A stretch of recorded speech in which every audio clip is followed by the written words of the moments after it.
इन लोगों ने क्या आंदोलन किया? राशन की दुकानों पर सूचना के अधिकार का इस्तेमाल किया। पहली बार 2000 ईस्वी के आसपास की बात है ये।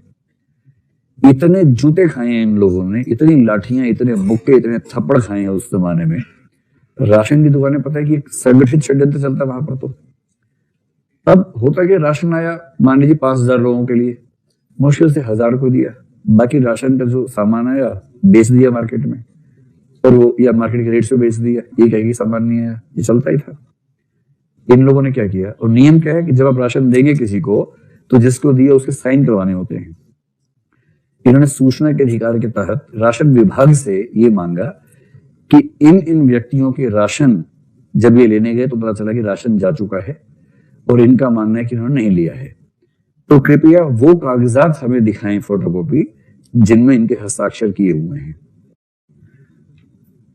अब मिले हुए लोग थे, उन्होंने राशन की दुकान को बताया कि ऐसे ऐसे कुछ लोग हैं भाई, बेरोजगार लोग ऐसा कर रहे हैं।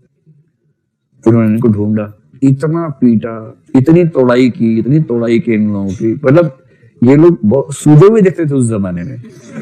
अब तो फिर भी स्लिम दिख रहे हैं, अब तो एकदम काफी सूझे हुए दिखते थे। इतनी पिटाई करवाने के बाद, और तब ये सूचना का अधिकार वो सब आंदोलन चला, फिर केंद्र में आ गया, और जब आ गया तो उसका इस्तेमाल कई लोगों ने किया, शानदार तरीके से किया।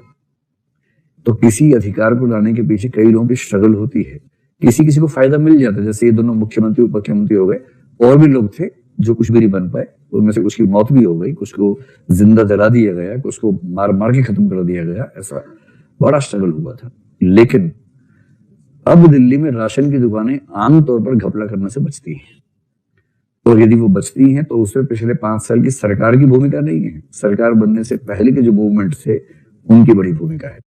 और ये ट्रांसपेरेंसी अगर आ जाए सिस्टम में, तो आप समझ सकते हैं कि सिस्टम की जो डिलीवरी है वो बहुत बेहतर हो जाती है।